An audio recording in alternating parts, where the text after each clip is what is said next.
I'm Hannah. I'm Natalie. And I'm Caitlin. Welcome to the Stride Sisters podcast. This week, we are still at Wine and Dine, so stay tuned for our recap episode next week. Today, we're diving into the final episode of our spooky series, and trust us, it's one every runner can relate to, Derailed Training. Because sometimes the real fright isn't what's on the course, it's what happens on the way there. From unexpected setbacks to those tough weeks when training just doesn't go as planned, we're sharing our personal stories of struggle, recovery, and finding the motivation to get back on track. So, if you've ever faced a haunted training cycle or felt like your goals were slipping away, this episode is for you. So lace up your shoes and step into the magic with us.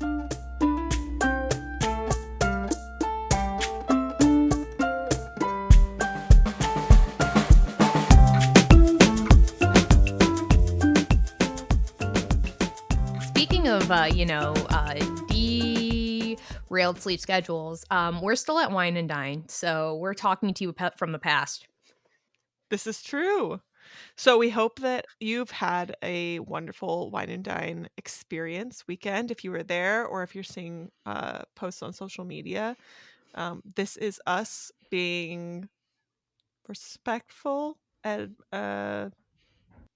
finding the balance, for ourselves. We knew that we would not be recording and editing an episode while we were trying to enjoy that experience. So we're going to give you our training updates, but just be aware that it's not our Wine and Dine recap. That's coming later. Woo-woo. And if you are listening on drop day, it is November 5th. It is election day. So if you haven't already voted, go vote. Don't care who it is. Go with your heart. Do your research. Decide for yourself. But participate. Be a good citizen. Natalie, do you want to kick us off with training since you just got back from your run? Yeah. So a little not I word injury update here. I am pretty much back to normal at this point. So it was a grand whopping total of 5 days of no running, which, the pain, the hurt was there, right? And I was obviously being somewhat conservative about it, but and you talked to Kristen, it wasn't, it's all Gucci. It was all sanctioned. Yeah. Yes, it was all sanctioned. And things feel pretty good. And obviously I did a little reflection on what I could do better on, but all good.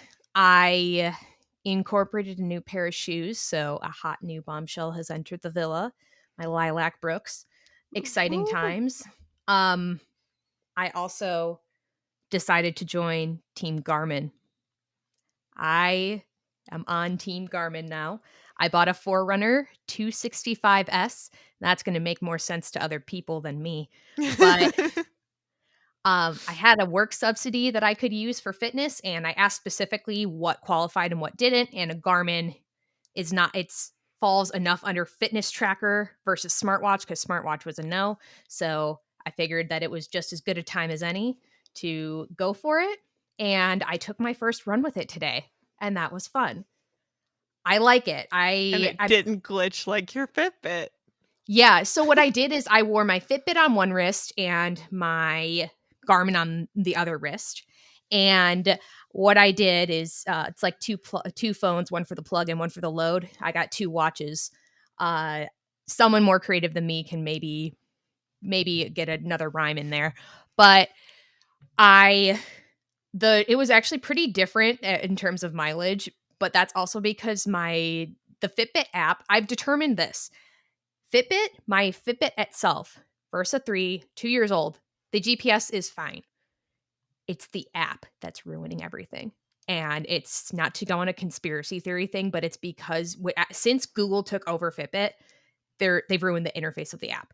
Because it was me tracking on the app where when I didn't have the app open, I had it still running in the background. And I've never had this problem before. When I had the app, I didn't have the app open. It just lost me, and then I would pop back up. So it was like I ran through 7 houses because I went and zigzagged a little in a neighborhood. I also got lost today, but that's another thing altogether, where I was glad I was running the Fitbit because I know the area well enough to know kind of logically how to get back to a main road. But no, I'm liking the run. I'm liking my Garmin. I'm out of busy season too, so that's Woo, exciting. woo! I'm registered for the Chicago Marathon under my new name. Wow. Whoa, that's a huge step. Yeah, it means I have to get it. I have to get the name change done. The Oh, timer is yeah. set. I haven't started it yet. Yeah, good luck with that. It took me forever. I got 11 months. Yeah. Well, Caitlin, how has your training been? Wow. Non-existent, to say the least. I really like this episode topic because I feel like I am going to be the queen of derailed training. So I actually called my grandma on the phone yesterday and she asked me how my training was going. And I was like, oh, yeah, I forgot about that. Caitlin, we are running bad. a half marathon. Well, for the It's fine. listeners, we already did it, but like, come True. on. Right. Okay. And the day that this drops, I'm going to be in like not a busy season, but report cards are going to come out on that November 7th. So then I'm really going to not train. Wait, no, I should train. I told myself. So what? Caitlin, your body No. is going to break. Stop it. True. Yes, it probably will. And I don't want to have to go back to physical therapy for the same problems. I told myself I wasn't going to be a repeat offender on that. Like, I told myself that if I was ever going to go back to physical therapy, it would be because of a completely different issue with like a completely different body part or joint or something. Like, I wouldn't go back to physical therapy because I hurt my ankles again. So, yeah, I don't want to do that again. So, You know, we only got 6 weeks in between the marathon and Princess as well, right? right. Yes. So if you do have a goof during the marathon, there's a very limited span of time in which you can fix things. And you know, Princess training technically started now when we're recording this. I keep seeing week, all these. or 2 Yeah, weeks ago. I'm seeing all these Facebook things of people who are like, all right, week 1 of Princess training. And I was like, oh man, we're in this now. The training never stops. So now I'm Not behind on really. Princess training. But The okay, season goes for quite a while. You've got a lot in your future. It really does. You don't want to trip and fumble right at the beginning. Yeah. Okay, but I told myself that current me, November me, is going to be better on the whole marathon training thing. I'm going to print out this. Hannah just rolled her eyes at me. I have doubts right now. I'm not trying to be mean. I love you as a friend. Like, I want the best for you, but I have doubts right now. Okay. Well, I'm going to be better. I feel like this is an AA meeting again where I'm like, hey guys, who fell off the wagon? But hey, guess what? It's going to be better. It's going to be better. I promise. And you guys are like, put the bottle down, Caitlin. What are you doing, Caitlin? Put the mouse ears down. This is so bad. Oh. Caitlin, remember when we discussed how expensive hotel rooms are? Remember how much money is on the line if you get hurt. Not just the money you already spent on registration, but also the money that you're going to have to spend in PT. Oh, the money you're going to that you'll maybe have missed out on other things. I don't know, but like, there's a lot of money on the line, Caitlin. You could do this. It's a really scary motivating tactic right here. I don't know if I like this. We're not big on fear, but with friends, you know. I don't know. A healthy kick in the pants helps. It really does.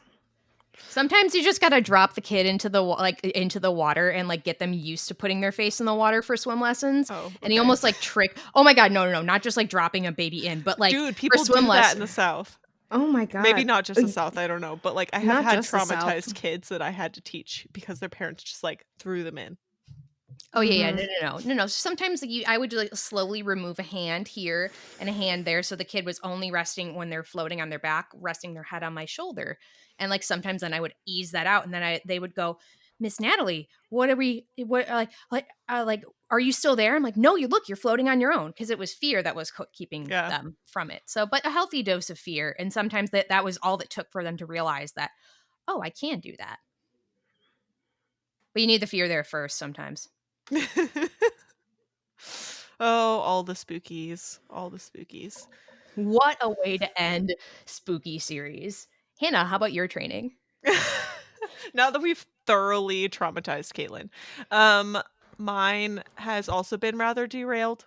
So, well, okay, so I'm gonna give myself grace in that we will talk about like what the difference is between derailed and like conscious choice of like giving your body rest, as Natalie did last week. But the last for current me, the last 2 weeks have been relatively difficult for me. I skipped a whole week of training because I wasn't feeling very well. I was extremely fatigued, but I didn't have any other symptoms. I didn't feel like I had a cold or the flu or anything. I wasn't nauseous. I wasn't having like a ton more headaches or anything, but I just didn't feel right, and it was sort of confirmed with my Aura Ring data that all of my resting heart rate was like almost 20 beats per minute higher than it normally is, and my heart rate variability was like tanked normally. So a higher number with your heart rate variability is better. And I'm normally like 60 to 80 and at night, and I was in like 20 in my heart rate variability. It was like not going anywhere. Um You like Scoob? and on so I was just like wasn't feeling good. So last week I just decided like because I wasn't feeling anything other than this really extreme fatigue, I was like, "Screw it, I'm gonna work out anyways and see what happens. If it gets worse, then I know, like, there's something going on, and if it doesn't, then I don't know what it is, but we'll contemplate." And so I did both my runs this week, and I didn't have any negative, like, it didn't get worse, but it also didn't get better. And then I woke up on Friday and my heart rate was I felt great. I wasn't tired. My heart rate was back to normal. My variability was back to normal. So something was like legitimately going on. I do not know what it was. Hmm. Maybe I did have a cold and just didn't have very many symptoms or something, but I feel a little off kilter just that like I didn't know what it was or why I felt weird. But Hmm. we live and we learn. And I'm excited to go out on my 7-mile run today that I was supposed to do yesterday because I checked with our coach, Kristen, she's having us do, 7 miles, 2 of the last 2 miles, 6 and 7, are gonna be marathon goal pace, and she helped me calculate what that should be, and both scared myself and surprised myself and all of the emotions myself because she told me what it would be, and it would take a whole hour off of my finish time from Dang. my first marathon, which just kind of, as I said, stunned me because I just don't that's a lot of time. That's Yes. insane. And I genuinely think it's possible, but then at the same time, it seems like even insane to imagine that it could be. So we'll see. My goal is still just to finish happy, healthy, uninjured, but I would be the happiest person on the planet. Like it's like, people talk about their A goal, their B goal, but like my super far reach star goal would be if I could get anywhere close to 6 hour, like under 6 hours this time. And if I can do what Kristen thinks I can do, and I would like to prove her right, then that's achievable, which is crazy. So it's been like a kind of a good week. We're on the uptick. And I'm really excited to go to Wine and Dine and let everyone know like how our experience has been. Super pumped. Yeah. I didn't even read what we were supposed to do for this weekend because I'm kind of off of, I might not be in running jail anymore, but I am on parole in terms of trying to be careful. But I didn't even read like what the speed workout was this week because I knew I wasn't going to do it because that would just be dumb. Oh, But it then was a I did kind of fartlek. oh I did kind of rip it though today because when I was lost and scared, because I got lost, um, I You was not obviously made it scared. back fine, so I we're did. glad. I did. I am not hitchhiking in Nebraska, but I did kind of rip it because I was like, I don't know where I am, and I need to get somewhere that I can get back to the main road. And then I would turn, and it was not like the way to get back. That was getting me further away. But so I guess I have to reach out for my like actual goal pace instead of just winging it and figure out what it is. Like I have a goal. I have a goal, and then I have like a realistic with dopey goal. Mhm. So like my goal, like my next big goal is to get under 5 for the marathon. But I don't think that that's something I'm going to do during dopey Yeah. because I want to make sure I'm still having fun and stuff. But I don't know. My half marathon in the spring says I have a 4:48 in me. So we'll see about that. That sounds like a Chicago me thing to do though when uh I don't know. We'll see. We'll see. But because I also discounted myself last year though, where my goal was 6:15, I ran a 5:49 and cut off 69 nice minutes. So I don't know. We'll see. We'll see what's crack-a-lackin' come January. Yeah. And I'll talk to Kristen and see what she thinks is realistic. She's kind of be like, "You psycho." Because I frequently we'll talk about it, and then I go, "Kristen, I didn't do what you told me. Oops, I PR'd again." And that's just a pretty like a cycle of like she's like, maybe don't try to PR. And like, oh, oops, I took off like 14 minutes. Oops, I PR'd again. I didn't listen. Like I sometimes listen, but I didn't listen. So it's like that's a frequent conversation we have. So whatever she tells me in Run Fit Mama, we do trust, but at the same time, sometimes I do just I don't know, I just go bananas. So we just finished week 18 of marathon training. And did anyone do their actual first magic mile to calculate things? No. I did that magic mile a while ago. Yeah, you did yours kind of a little early, right? Because you were trying to figure out Yeah. what to do for your half. Right. Exactly. So maybe I do it this is Tuesday when this drops, but like a Tuesday a week ago or something. I don't know, maybe. yeah. Should we all try and move ours up so we can get a forecast into Wine and Dine? And That a would be a good idea. post look for everyone else.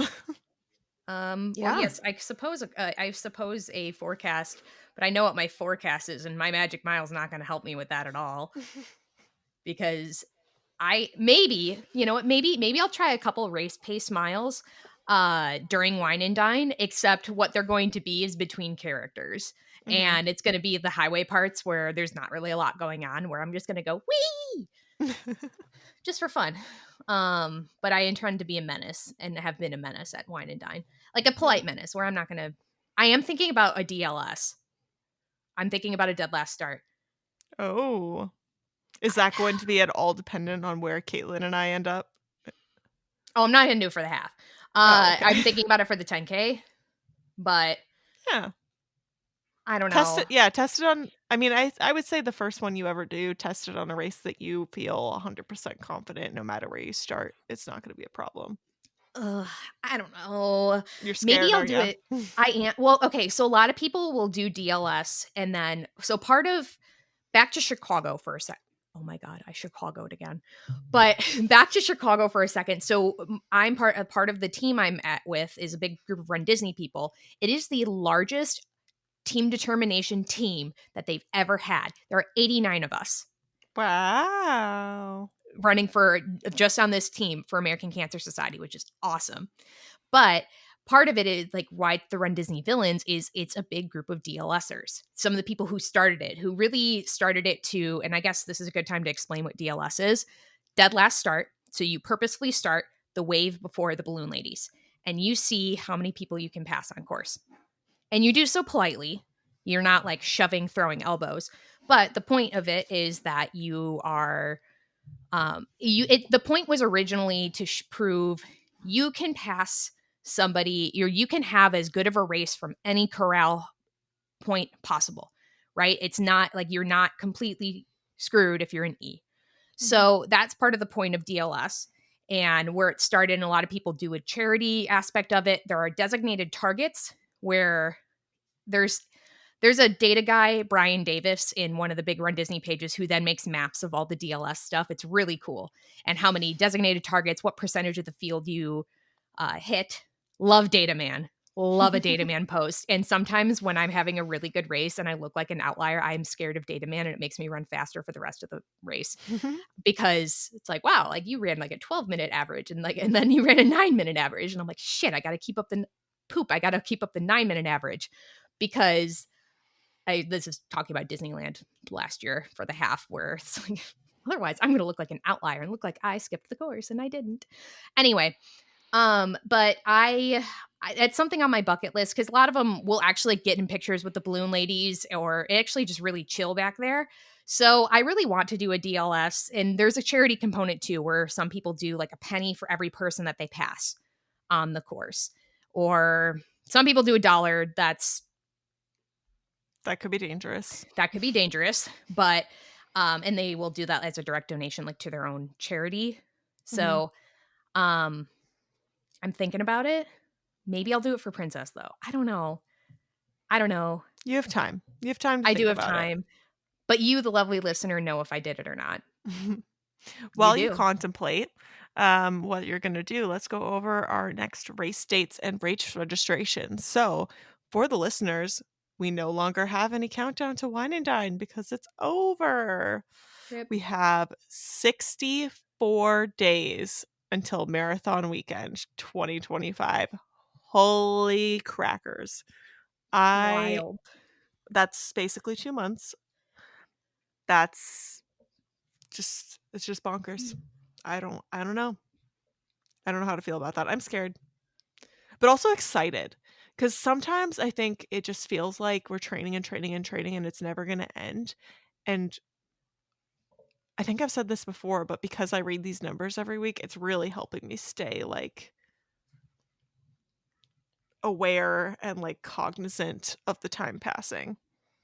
Yeah. And 2 months doesn't seem like very long. No. If you don't have your ADR plans, you should make them because your ADR day is probably, meaning advanced dining reservation, is this week, depending on when you get there. But it'll be before we record again. Either which way. Wild. And we hope you get all the selections you're dreaming of. We have 86 days until the Disneyland Half Marathon 2025. Oh my gosh, all these races are 2025 now. That's bonkers. Ugh. We've got 107 days until Princess Weekend 2025. And we have 149 days until Springtime Surprise Weekend 2025. And that's it. Yeah. The list is short now, it feels like. Until it gets long again, because I think if by the time you guys all hear this, we might have next year's season because it came out right before Wine and Dine last year because there was all the hype around what's this Halloween race at Disneyland. So we could have it. We might not, but we could have it. Schrodinger's. But I might not start putting in the countdowns until we end this season. I don't know. It depends if I'm feeling spicy or not. The spreadsheet's already set up for it. Should I choose to. But wow, like it's crazy at all of these dates being so close. Wild. All right. Do you want to cover news? Sure. So, as described in the outro of last episode, we got our dates for Epcot's International Festival of the Arts 2025. They will be held January 17th through February 24th.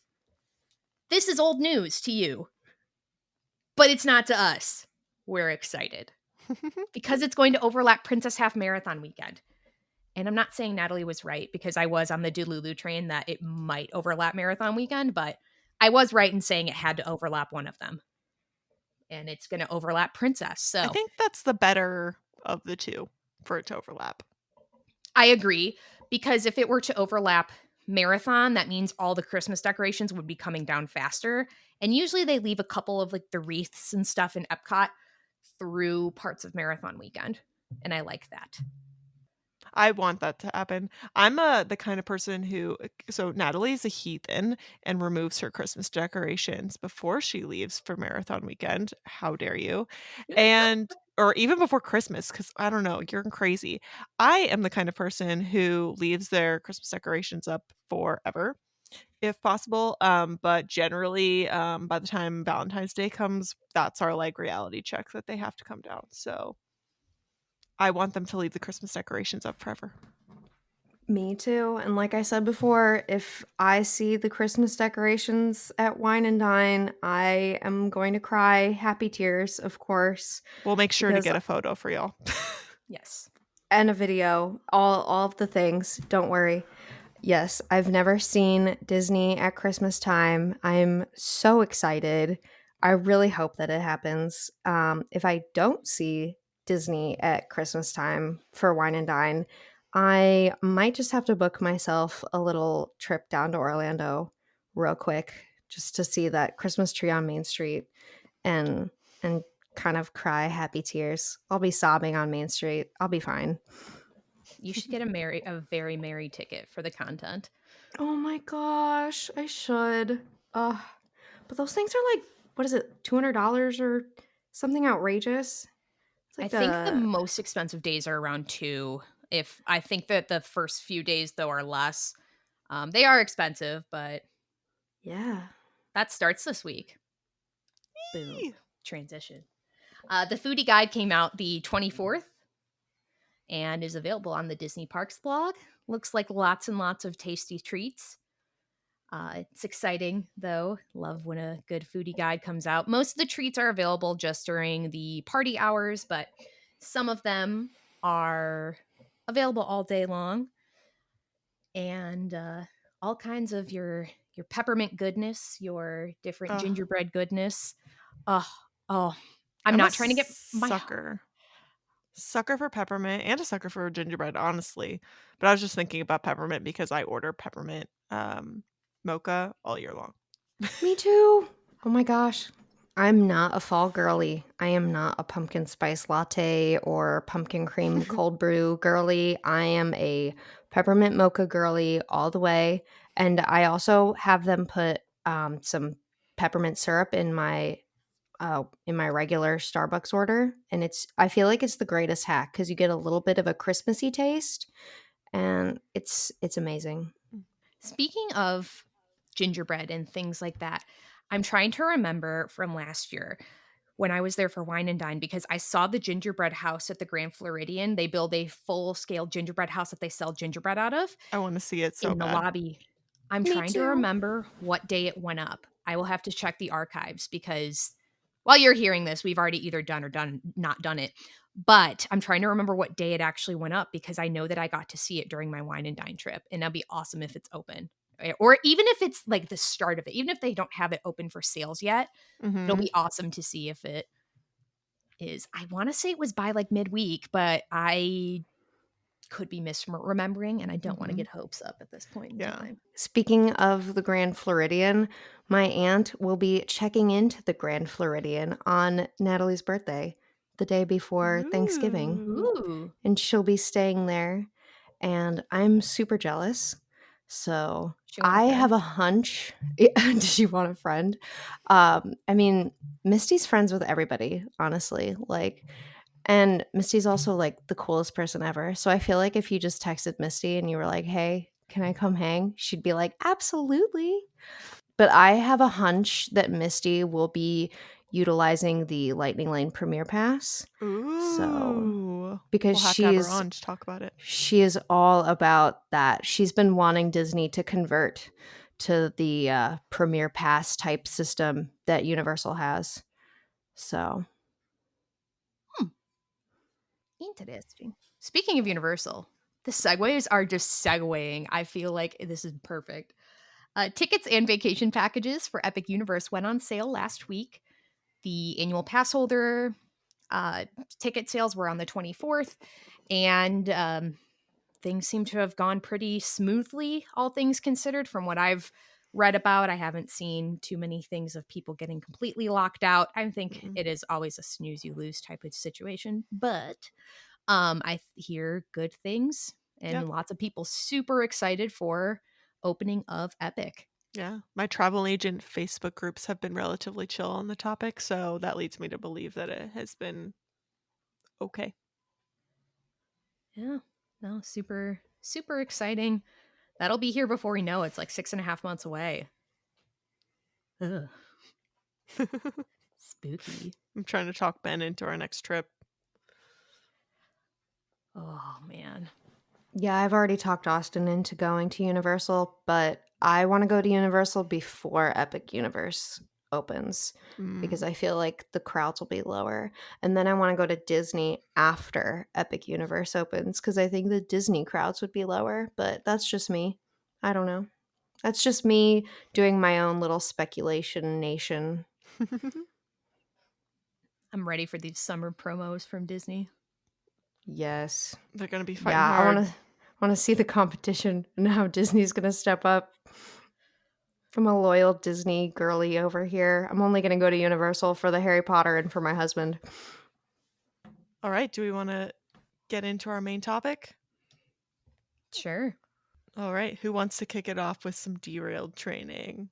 Let's maybe we let Natalie start, Caitlin, and you can formulate your thoughts on the matter. Okay. So I told this story to somebody via DM this past week. So congratulations on your Hey, scoop. yeah, hey girl. And she was like, "What? What?" when I told it. So I've alluded to this in the past, but training for my first dopey, so training in 2022 for the 2023 dopey was a little bit of a disaster. It was going really great until it wasn't. Isn't that how it always goes? Mm-hmm. But I got up through the 13-mile run and I had my very first encounter with the Coco. So I got COVID. Luckily, when I did the 13-mile training run, I was alone. Like I didn't do it as part of a half marathon. And I thought it was just allergies bothering me. And then I went home, took a test, and it went pink so fast I couldn't even be mad. I wasn't even mad that I had no longer beaten the Coco. So it was a pretty slow return to running for me. I was able to do some walks in the meantime. My mom's puppy was the beneficiary of this for sure. Remy was living his best life because I was walking when I could. And I did recover pretty well, but I did try to treat it like a lung injury and not trying to push myself too far too fast in getting back into running. And I knew I wasn't going to feel the same as before I got sick. That's just the reality of it. Because again, it was my first encounter. This was in September of 2022. It was my first encounter having COVID. So I didn't know what to expect in the first place, and certainly was never training for a marathon any other time I'd been sick. So what I did is I missed 15 because that was 2 weeks after 13 and your girl was not well.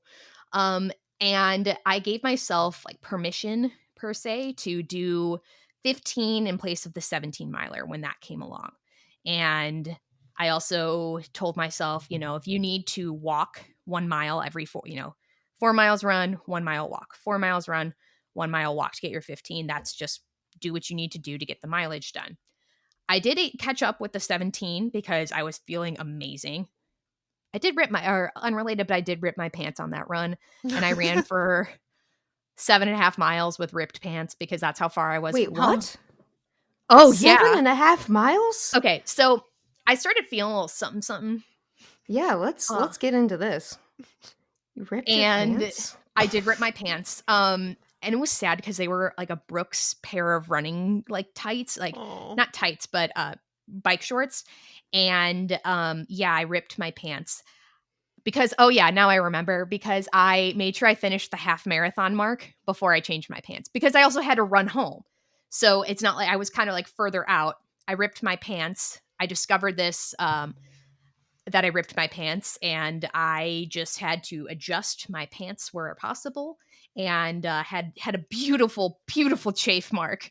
Oh, Um, no. yeah, no, it was bad because then the rip obviously was getting a little bit bigger because it was in the thigh area. It was a seam split, and yeah, good times, good times. So I'd almost forgotten about that little dumpster fire.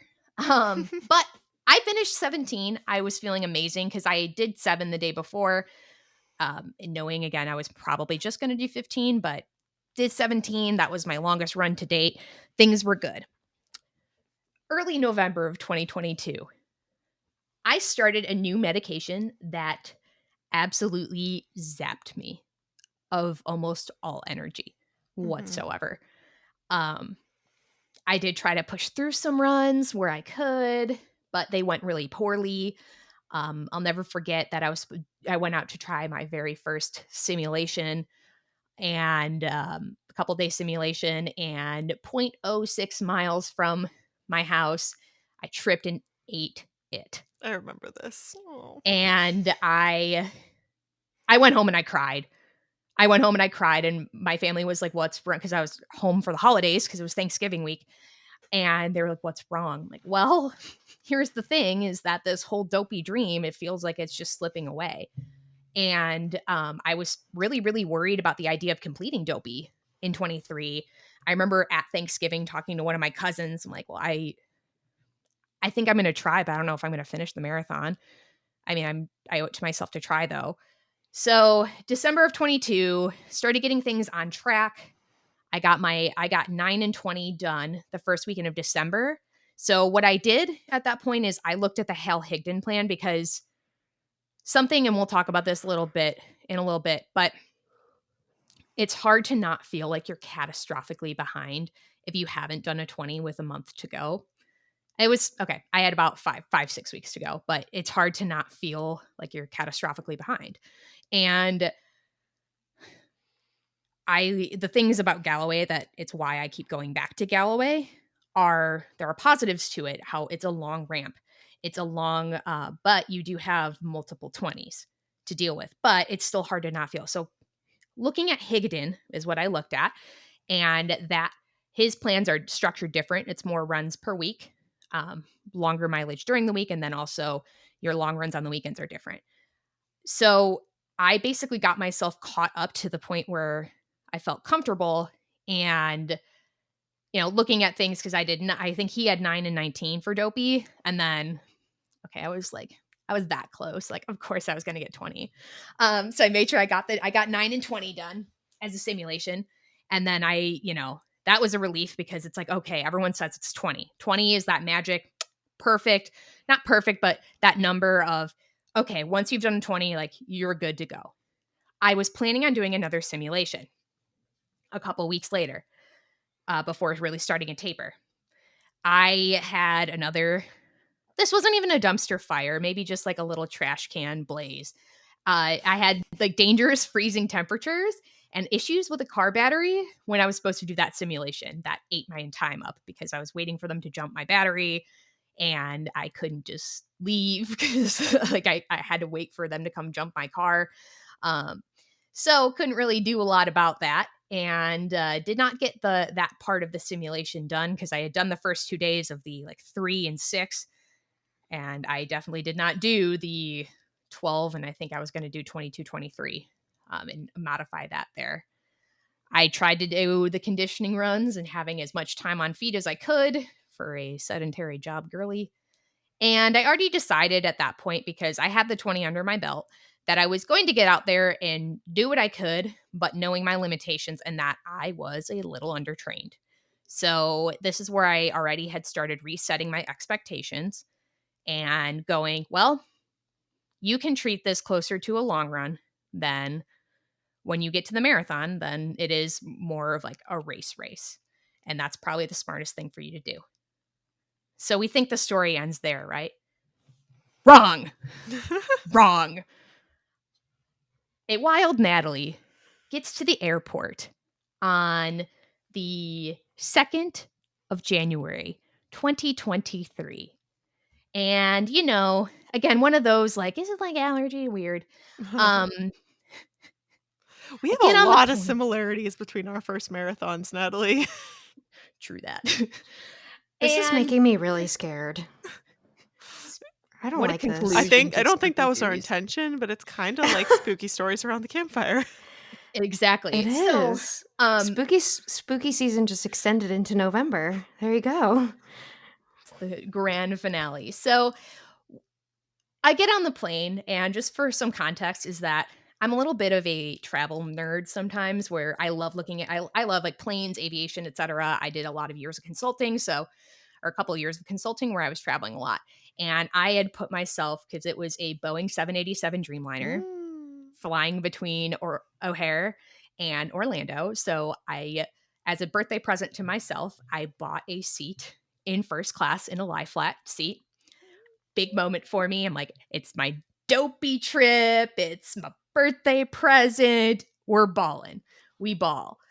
It was my golden birthday that year as well. And so we get up into the air, and I don't know, the discovery of an ear infection is already usually a bad time in the first place, okay? At 30,000 feet, it's even worse Yeah. because you're just laying there. Literally, I'm laying there and wanting to get off this plane so bad because I just feel like I'm struggling, leaking.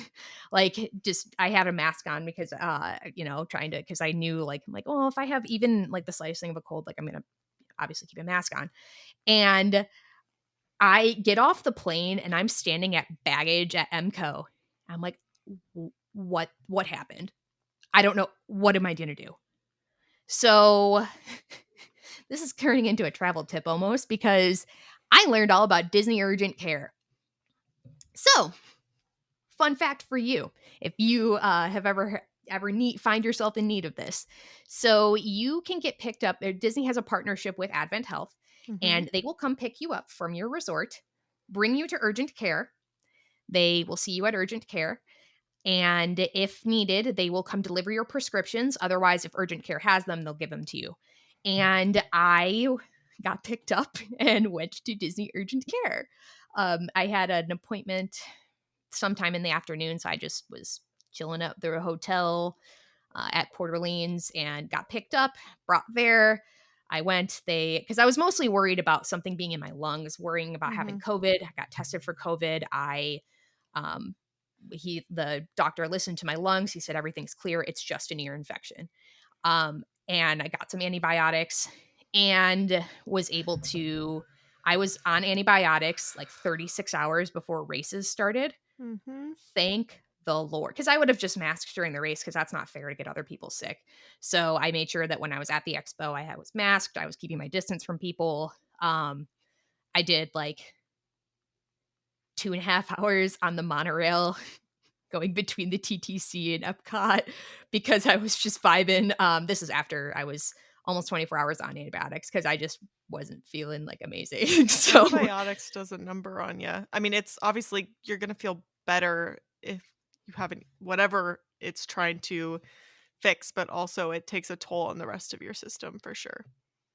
yeah, we did a lot of that, and like the train I was on for an hour, like the day of the 5K. It was the first time the Magic Kingdom train had been open. It had opened a couple weeks prior after its extended closure. So I was just chilling and vibing on the train for like an hour because I was waiting for somebody, and that was, again, I was on antibiotics full amount of time. But as soon as I started not feeling good, it was the executive decision was made, fully treat the marathon as a long run, keep it at a long run pace. That's just what I needed to do. And the story has a happy ending because I did make it through the marathon. I did finish. I finished all the races. And I learned a lot of things from that. A lot of things from that. But so my training was a dumpster fire in terms of the latter half of it, which I would say is probably the more important half of it. And I learned a lot. I'll kind of talk about some of that a little bit later. And then I guess my newest installment is barely even a blip compared to that. in terms of just missing the 7 and 17, which guess what it's going to be? It's called Wine and Dine. And I'll figure it out and have things catch back up from there. But yeah, dumpster fire. Yeah. And I know that we kind of joked earlier that this is like extra spooky, scary stories, but I also want the listeners, I want you guys to know that, like, I guess I want them to know that, like, don't be scared of, like, if you're in this boat that you can't recover. Like, Natalie finished her marathon. I mean, obviously you have to make a decision and figure out just how derailed you are, but like, don't let this scare you so much that you're like afraid to try in Yeah. certain things. And also, like, mistakes are how you learn, so don't be afraid of those mistakes either, because like I learned a lot from my first marathon, and Natalie and I had a lot of similar experiences along the way. So if it all went perfect every time, then like I guess that might be kind of nice, but also like you wouldn't know that it was so great because you'd never had any other experience, I guess. True. Well, if it went perfectly, then you probably don't have a job or a social life or other things going on. And I don't think that Even anyone elite could athletes who really. do this for their life don't have it go Right. perfectly. Yeah. Because they have other things that go on in their lives too. Mhm. So, Real people. yeah. And we all make mistakes, and it's okay. So, Yeah. Do you want to go next, Caitlin, or do you want me to talk about Chicago? oh man. Wow. I mean, I could go. Well, I mean, I really did try to train. Like, I remember 2023 was a really big year for us. That was the year that we bought a house, and then we got married and had our wedding and everything. And people were telling me not to train and run because they thought that I was going to get injured. And then Natalie said at my wedding, she was like, "Oh, and then jump scare, princess training starts next week," because I had signed up for that. I forgot about that. Yeah. Yeah, Natalie was like, "Oh, you think getting ready for your wedding is a jump scare? You have princess training next week." And I was like, "Oh, that's nothing compared to wedding prep. Are you kidding me?" I probably should have done something for princess training. There was something going on in our neighborhood where like Santa comes. They had Santa on a fire truck, and Santa goes around all these different streets in our town, and Santa was supposed to come right past our house. And so that was really cool. And Boomer was very excited. We saw Santa go past our house, and we looked out the window, and then Boomer got so excited. And so I had to go show Boomer what Santa was like. So Boomer and I ran down the street to go see Santa again, and we sprinted like a good mile to go see Santa. And then that was when I was like, "Ooh, I really need to train for Princess." And Austin said something about how I probably shouldn't go into Princess without running. So I did do another run around the block. I did 1 mile, and it was like January. And I was like, I did 1 mile. I could do 12 more of these. I think I'll be fine for Princess. And then I didn't run anything yet, or did not run again until Princess. And that was a mistake. And for all those So, listening, Natalie and I have heard this before, and yet we are still shocked. The woman was too stunned to speak. yeah. So don't be like me. Um, so I've really been trying to be better about marathon training, especially because my physical therapist, he like sat me down and had like this very intense talk with me. And he was like, "Look, marathon training is like no joke." He was like, "I don't care if you think that this is some sort of fun, magical Disney race." Because that's what I was kind of telling him. I was like, "Look, I've done half marathons before. Like, I've that was my third half marathon that I did for Princess of 2024." And I was like, I've done it before. I think I'll be fine. And he was like, "No, this is different. Like you actually need to be serious about this." And So I was like, oh, you're right. So I printed out the schedule and I've been trying to like lift and do all these things. And I've been trying to like catch up on the training that I've missed. Um, but I told myself that I'm going to be better and I'm going to follow the schedule now that we are literally 2 months away. Hmm. Yeah. I'm going to be better about training. I promise. So, mhm. Yeah. I have some follow-up questions here, but I'm gonna save that for some of like the content here. Hannah, your turn. So I've already like sort of alluded to the fact that Chicago wasn't ideal, we'll say. I had a lot of things go wrong during my first marathon block of training, but actually before that, and the race that got me into that mess was Springtime Surprise. And that was the first, I guess, like race really ever. I mean, I ran a Halloween 5K in preparation for that, kind of. Technically, I don't know if that year, if I had actually, I started training for Princess Lake way in advance because I was so stoked about it, but then I kind of burnt myself out. And that's why I signed up for that Halloween 5K. And Ben and I did that, and I did like, that was great.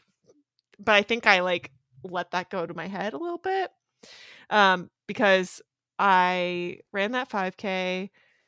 I impressed myself. I really wanted to run under 30 minutes, and I did. I felt like I was gonna die afterwards. I almost threw up, but I did it. Um, but then, like, it was almost like I lost all my steam because I got kind of, like, post-race blues, like, "Oh, I still have so much longer to go before this actual race that I, you know, signed up for, even before that one," and so my training leading up to the holidays didn't go great. And so I told myself, well, like we're traveling a lot and stuff, like it's only 10 miles. I still have plenty of time to train before then after the holidays. Um, and I'll be better when I get home and everything's back to a routine. Well, then we spontaneously decided to get a dog. And so we didn't. We had a German Shepherd puppy, and Peppercorn is the best. I wouldn't change any of it because I love her. But it was a rough transition learning how to um handle that and to like balance work and life and all these things. I don't know. I mean, I'm not even gonna go down that road of like how do you do it with an actual human child someday, but we'll get there whenever we get there.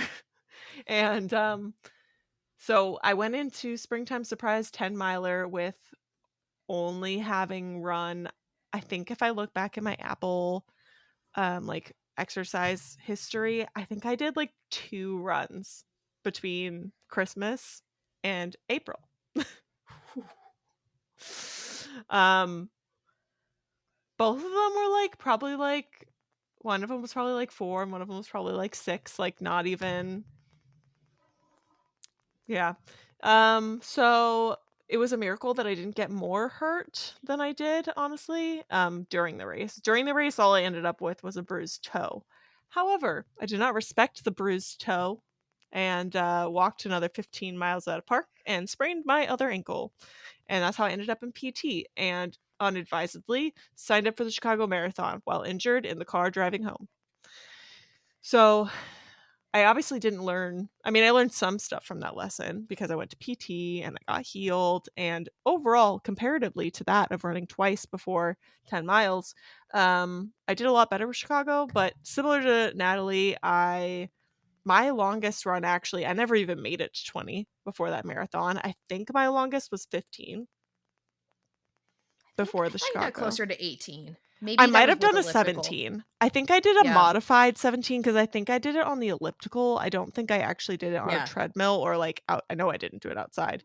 And um because I was having like some shin pain Yeah. and I was like, how do I do this without like not doing it? I don't know. But either way, I didn't make it to 20 and then I was having a lot of issues. I got this blister like maybe 2 months out. I still had that blister on marathon day, guys. That blister never went away. I don't know, like, what it was, but, like, I had that blister that whole time. Now, it didn't hurt anymore. The pain had gone away, but, like, the blister just never, like, healed that whole time. So, that was fun. And Damn, you had then like a whole relationship with that blister. Like you had a Mhm. bachelor season with that blister, and he didn't Oh, get a yeah. name, and Bartholomew did. Yeah. Shame on me. He wasn't special enough. Continue. Um, yeah. But then Ben had a work conference in Vegas, and we decided that would be a fun thing to do, which was to go to Vegas because it was, a partially paid for trip since it was a work trip. Like, we didn't have to do more hotels because I was just staying with him. Basically, I had to cover my plane ticket and food. And we did. We really enjoyed it. However, that trip was about a month out. It was definitely when 20 was supposed to happen, but, like, would have been probably what I was supposed to run 18 or whatever. Obviously did not do that while I was in Vegas and did not do it ahead of time. And then Ben and I got sick in Vegas.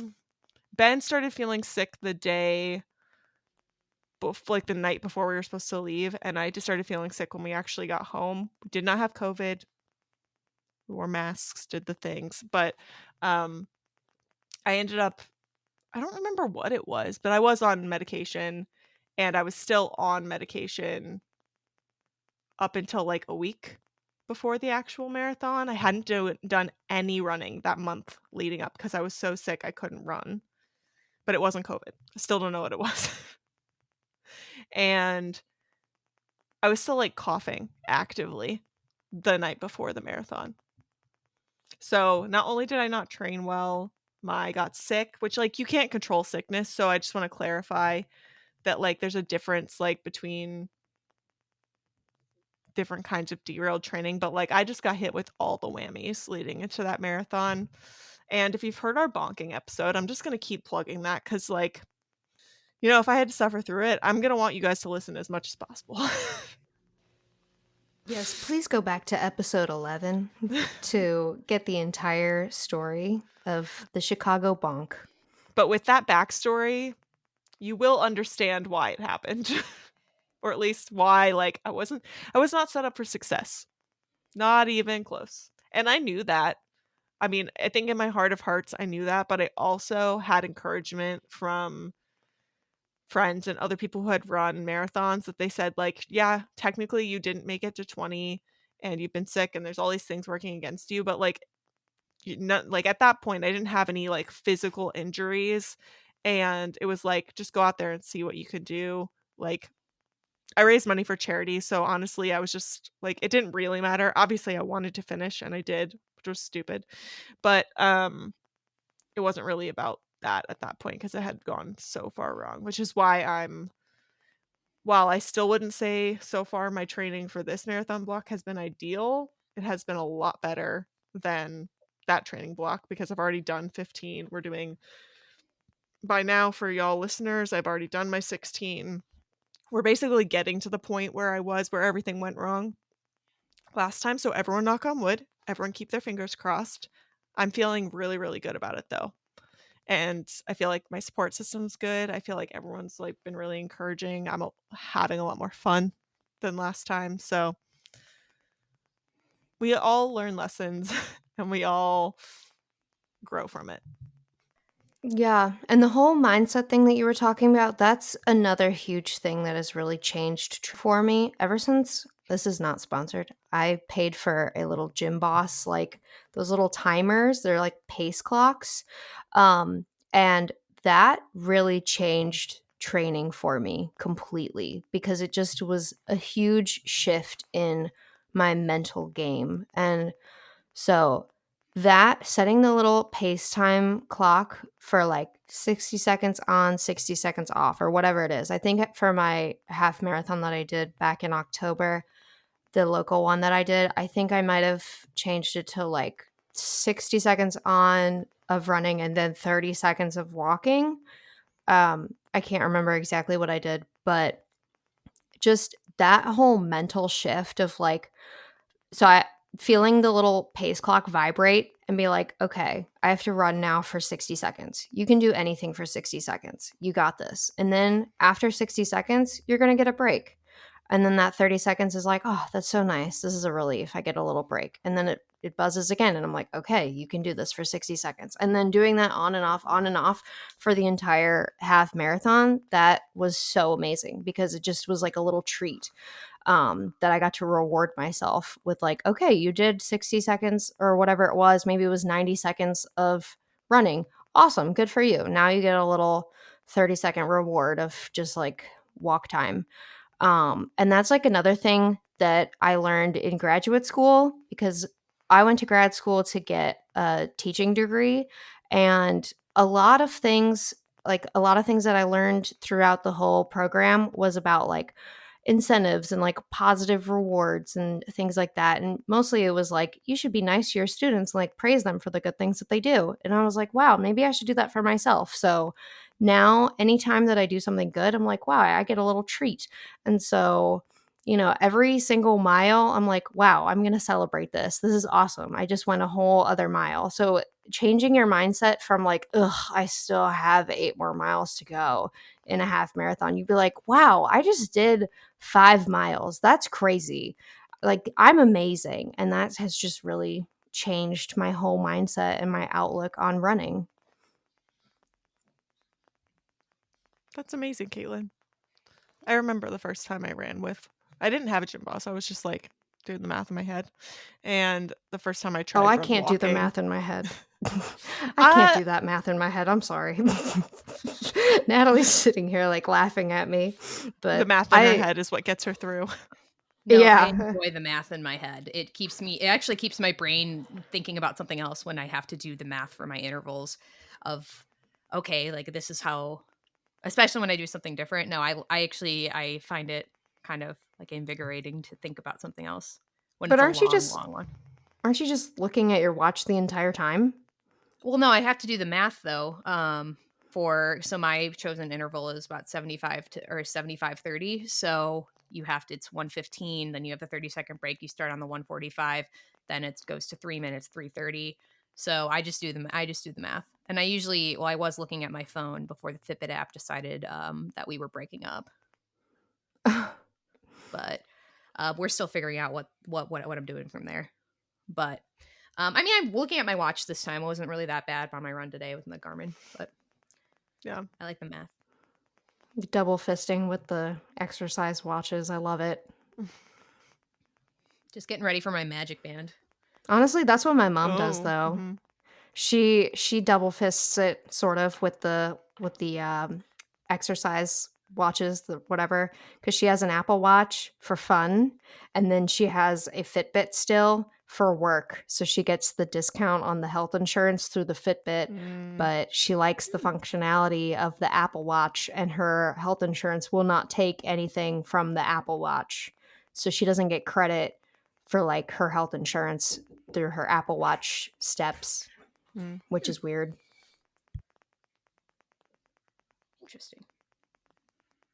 So, after listening to all this, now that we've thoroughly spooked you, you find yourself in the spot where you are derailed. It's 2 months to go. 1 or 2 missed training runs are really not the end of the world.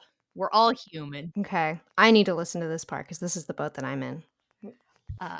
Sickness, life events, injuries, they all happen, and some things you really just can't prevent. Also, speaking marathon weekend specifically, I'm going to say Princess as well. Training occurring near the holidays lends itself to time crunches. I want to say, if I'm correct, which I usually am, that you're going to start having your simulations for Princess around the holidays too. So your back-to-backs are a little bit like it's 1 mile, then 8, and then 2, and so it's a little lighter, but that is a time where you really want to get your back-to-backs in. So we're not only marathon focused, even though we as people, it's very, very marathon focused at the moment. But really, something is better than nothing unless you're in pain. I'm not telling you to go, if there's a bone protruding from your foot, to go on a run. I'm not saying that. No, bad. But doing something is better than nothing. Like, say that you've got 9 scheduled and you can only get in 4. Go get those 4 done. it does count, and it's better than doing 0. Like it, and I'm somebody who is a completionist. I have a spreadsheet. I like the spreadsheet. I like it filled in. I don't like that my 7 and 17 are empty right now. I'm going to be really honest with you. I hate that I have goose eggs there. I'm getting over it, hopefully.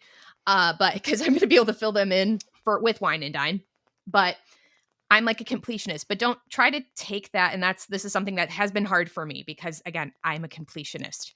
So it's not all or nothing when you're trying to, if you, the research says that if you need to split a long run, is that you should start the second half of the long run within 2 hours of finishing the first. So say you have 15 to do and you get 10 done, don't start that 5 any later than 2 hours to get the full endurance benefit of the 15. If that's the only way you can get the 15 done is doing it at night, it is what it is. Don't make it a habit if possible, but try not to be as much of a completionist about it. And don't push through pain. Galloway training, as we've kind of mentioned, is long. Okay. 19 weeks for a half / a challenge that's a 19.3 mile challenge, so the 10K half, and 29 weeks for a marathon / goofy / dopey. That's over half your year.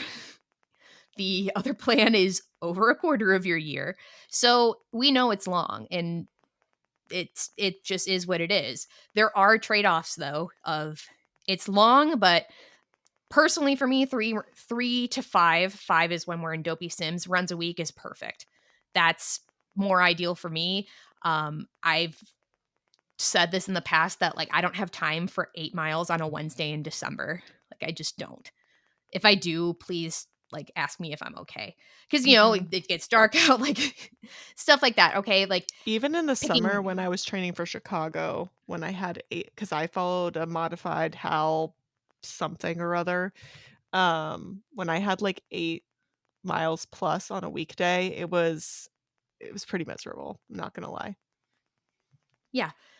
Evaluate what works for you, but at this point, we have 2 months to go before the marathons. So if you do find yourself behind, consider some of those alternative training plans. And for me, it was just about reassurance that I'm not screwed. It was, you see people who did their 23s at Thanksgiving. I tripped and ate it, not even a 1/10 of a mile from my house. And I felt beyond behind. So just even looking and seeing what Higdon could do or what the plan was helped me get into the mindset of, oh, well, they're just doing 18 this week. It's fine that I haven't done 23. So that's helpful. It's not something that's for me long term, as I am a Galloway girly. You also I feel like this is an often misrepresented thing. If you want to do intervals, we are pro interval here in a lot of ways, but also you don't have to do the same running plan as like Galloway does not mean you have to do intervals. If you want to run straight through with Galloway's training plan, go nuts. That's fine. If you want to do Higdon and you want to do intervals, that's fine. Go nuts. So it's not an this or that. It's not that baked into it, but I feel like that gets misrepresented sometimes where people are like, well, I like the training mileage, but I don't like intervals. Well, then don't do them. Just do your thing. Anyway, what you want to make sure you're doing is you don't want to play full catch up. If you miss your 45-45-3 for a week, don't try to fill those in so then you're now running 6 or 7 days in a row, because that's a recipe for disaster. I think Kristen especially says they're in the trash can, they're in the tank, they're gone. She always says that she misses at least one like double digit every single time she trains for a marathon, where she's like, sometimes like a kid is sick or I just can't get off of my couch and I don't do it every single cycle. Because your long run distances increase at the rate that they do for a reason, for safety. It's your best interest to try to make up your long run in place of the next one. So what I was supposed to do back 2 years ago was I missed 15, had 17 on the schedule. I was going to do 15. Felt really good, so I did do it. So I did end up doing 17. But it's in your best interest to not just try to go from 13 to 20. Yeah. just because the schedule says 13 to 20. And building yourself back a plan. So, you know, we can't press an undo button on the last several months of training if you're not there. But what you can do is you can sit and you can you're going to have to do a little bit more legwork because a lot of the standard plans aren't going to work for you. So you are going to have to do a little bit more research on that. And figuring out what is going to work for you. So, Caitlin, I would worry a little bit about kind of trying to jump in 3 weeks from 13 to 20. So I'm hoping you put like a 16, if not a 17 in there in the middle. Please, dear God, don't do that to yourself. And this But is where maybe I would also Yeah. say, like, if it's within your means, which it's not for everybody, so this is not directed at anyone, but if you have the opportunity to work with a coach or a professional to help you come up with that plan, that's probably going to be better than you just like winging it, especially if it's your first time. Yeah, I was gonna say, I kind of came to the realization this past week, and I texted Hannah and Natalie, and I was like, I think I've come to the realization that I need Run Fit Mama. So, plug. yeah. It's not that I'm against it at all. I thought that I could go do the training alone and just follow Galloway, but I'm realizing that I need more help than that. So, There's yeah, nothing wrong with needing help. exactly. But I think I'm probably gonna go up to Kristen and be like, "Hi, you don't know me, but I need you." And then I'll probably give her like a sob story, and I'll start crying, and I'll be like, "I really messed up, and I don't know how I'm gonna finish this marathon." So, in which case, she'll probably call me a gummy bear. She does call Yeah, us we gummy are her gummy bears, bears. affectionately, yes. Okay, all right, cool. I'm down for that. Yes, we are her little gummy bears. We look forward to welcoming you to the Gummy Bear Squad. Exactly. But Galloway customized training is something that's helpful where Yeah. Chris Twiggs will take your life and your goal races and he'll devise a schedule. So a lot of people report that that's fantastic. I have not decided to do that yet, but I know that that's been helpful for a lot of people because a lot of people will say, "Hey, I text Chris or I email Chris." And I'm like, "Hey, I didn't do my 17 this week. What do I do?" Or "I got sick," or "I got hurt. Like, what should I do instead?" And he'll plug and he'll fix and he'll work also around your pre-planned obligations. So you're going to a wedding, you're going on different trips, your limitations and stuff. So I know that that's something that's very popular. Go find some resources on Rise and Run because I know they have some sort of a discount code for that. We don't, but plug for them Maybe someday. too. Maybe someday. But I know think it's really helpful and the communities behind it's really helpful too. So all things said and done, it is a little bit better to get to the start line a little undertrained but healthy versus fully trained and in pain. So, again, if you're looking and you haven't done more than 2 double-digit runs this whole time, like don't try to go whip 26 out. That's not gonna. That's a recipe for disaster. Period. So you're probably a little bit better off being kind of metered and being conservative with it because you can always slow down your pace and make it comfortable for those longer runs. The slower the better. They say that it's a speed limit as far as your long run pace goes. I'm really bad about listening to that because there's the logic side of my brain and then there's the zoomy side of my brain, and they don't always get along. That we're working on making them get along. And it's not a bad thing to adjust your expectations for your races if you find yourself a little undertrained. So make it a PR and fun. If you feel like you don't have the juice in you, or make it a PR and how many characters am I going to go find at this course? And can I get more than last time? Or that's like the Dead Last Start game is a fantastic example of that, where I wouldn't say that that's all often people who are super undertrained, but some people who just go, now is a good time to do DLS and just kind of do something fun and something different. So don't be afraid to kind of take that step back. But if you've been listening and you've been relating, and maybe you've only missed the one run, but I remember thinking in my dopey story, and when I missed the 15 and the 5.5, I was freaking out. Okay, I was like, I'm off track. I'm like, I mean, I missed the 45s too, but I was walking with the dog. But I remember, and she didn't even know it was coming for her. So if you're listening to this and you're thinking, wow, like, I just know that it's normal. Like, again, most people aren't 100% adherent to a plan. If you're in a worse spot where you don't really have a path forward, I recommend just sitting and spending the time to make one. Do kind of some research kind of between plans, figure out also if you can get a coach, fantastic, but I'm trying to be realistic about, about that part of things. Kind of triangulate between multiple plans. I remember I reviewed Hannah's spreadsheet for her training for Chicago of what her like mileage increases were week over week, what each really just the individual parts of the plan looked like and what made sense. And while I was nervous for her, I did sign off. I'm like, yeah, no, that sounds like a pretty good metered plan. There was only, I'm pretty sure we reviewed it, and there was only like 1 week in the modified plan we made I was like 12% increase or something. So I was above that 10%. That's a good thing to keep in mind if you're in this boat and you need to create your own plan. But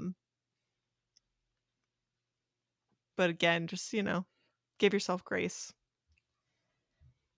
Yeah, for sure. Because then, almost on the flip side of things, like, I think we all kind of talked about a situation where something unexpected came up close to the race. So it's kind of like cramming for a test or like trying to learn a semester's worth of material before a final.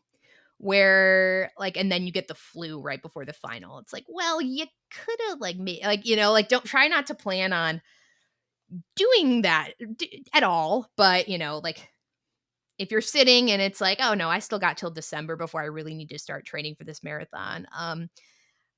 No.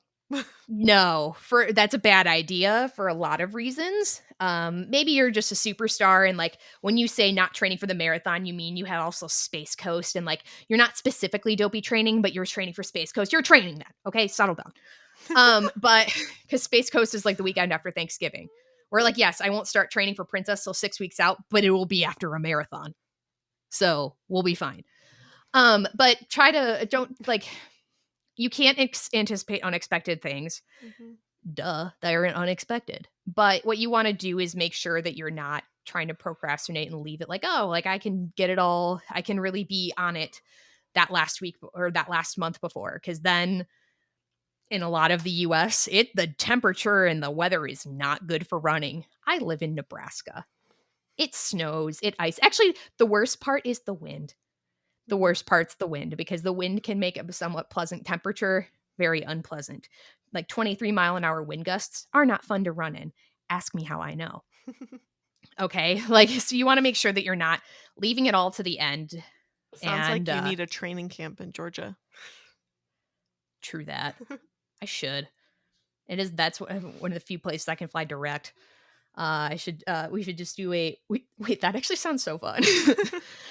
We're going to table that for now, but little Georgia training camp. But, yeah, don't leave it to all the end. Don't feel like this is the end. And if it's November and you're 2 months out and you're freaking out, it's not the end. You still have some time, but make sure you use that time effectively, right? If you're not strength training, do some strength training. Make sure your muscles, especially as we're getting into these higher volume weeks, make sure your muscles are not too weak to sustain the mileage that you're going to put on them, right? The peak week for dopey is like 50 miles for training, which again, for some really good runners, like that's like, oh, that's easy. Not for me, not for a lot of people. So make sure your muscles are strong enough to sustain that. So, now is the time, now is the best time, to quote a nice Tomorrowland spiel, to keep things or to get things moving. And don't leave it to the end. Yeah. To again, it's kind of like the warnings about your about your race pictures and downloading those that I was being annoying about. I can't help you this week if you didn't download your Wine and Dine pictures from last year. I can't help you. I can't. You can't really help you if you get like 3 weeks out and you're like, oh, I have put maybe 100 miles on in this marathon training block. Yeah. But this is not all doom and gloom. This is not our you're doomed if you're in this boat. This is just our warning. You're getting close to the edge. So might be time to correct course. And we have all the faith in the world in you that you can do that. So we believe in you too, Caitlin. Aw, thanks, guys. Even if we did give you a lot of a hard time at the beginning. No, for real. And my physical therapist did. He was like, you need to actually focus. And then he told me that I am a red flag. And Oh. that, yeah, that made me the most sad because I would like to think of myself as a green flag type of person. But he meant medically, I am a red flag. Because he was like, you are the type of person where I can give you all the printouts and show you all of the different things, but you're not actually going to go home and do any of the exercises that I give you, and then it's not going to go well for you. So I was like, oh my gosh, okay, I'm going to do this. So, all right, so we're going to prove him wrong then, right? yes. And he wants to be proved wrong. So, yeah. But I also, I talked to my grandma yesterday on the phone, and she was like, just have fun at Disney. Don't try to go super fast and hurt yourself. And I was like, okay, got it, Grandma. Yeah, good strategy, especially for Wine and Dine. Mm-hmm. But it is 26.2 miles in January. Just want to, even though it's a Mickey 26.2 miles, it is 26.2 miles. And guess what? With all the weaving, it's probably going to be closer to 27 or 28. You know, refer back to what Natalie was saying earlier about how, like, Disney races are on hard mode. So, yeah. Mm-hmm. Yeah, definitely. Pixie dust is not a training plan. Even though a Disney race is different, it's not like 26 miles is only 20. It's 26.2. It's a Boston qualifier. I used to say that at work all the time, not the pixie dust part, but like, same. I used to say hope is not a plan because we did a lot of stuff on hope. That's a good one. I like that. Hope is not a plan. All right, do you guys have anything else you want to cover? I think there's just one kind of side note type of deal is again with the wild west and weather W's. I'm Elmo and that's my word of the day. Or that's my letter of the day. So come December, come January, not really January, it's a little too late by that point. But there's some research that suggests that your body remembers your long run for 3 to 4 weeks after. So do what you can. I, for just transparency purposes, when last year I ended up doing my 20, it was a 23, 4 weeks out from the marathon. And what I did is I did some research after and bridged the gap with a 12, 2 weeks out. Just again, 4 weeks is still within that like sweet spot, but don't rely on like a Thanksgiving 20 to get you through a race that's 7 weeks later. Mm-hmm. If you can. I mean, again, things happen, but your body remembers it only for a certain amount of time. And I think for a shorter distance, it's even shorter. I want to say it's about 2 to 3 weeks. Again, things happen. It is the wild west, but kind of look into, do some research, do what you can. But just a caveat with that is that you want to, the plans have their things for a reason. And then also, keep at it. I think that the toughest part, in my opinion, is behind us with the teens are out of the way. 20, 23, 26, I won't go to 26, but just saying it, they're hard. It's a lot of time. You have to block the time out. But it's nice that you have a couple weeks of cutback in between.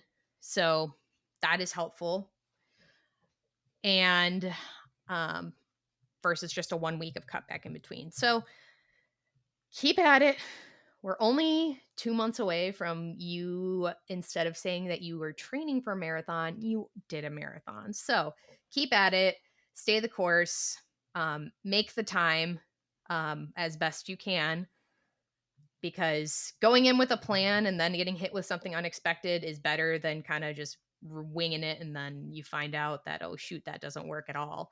So kind of go in with a plan, structure the time in as best you can. If you enjoy listening to our show, please leave us a review and a 5-star rating. We love reading your reviews out loud.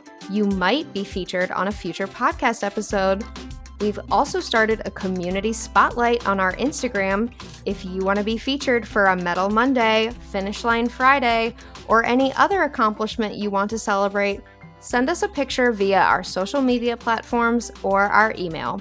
Thanks for listening. Until our next adventure, we are wishing you endless miles of magic and memories. See you next time.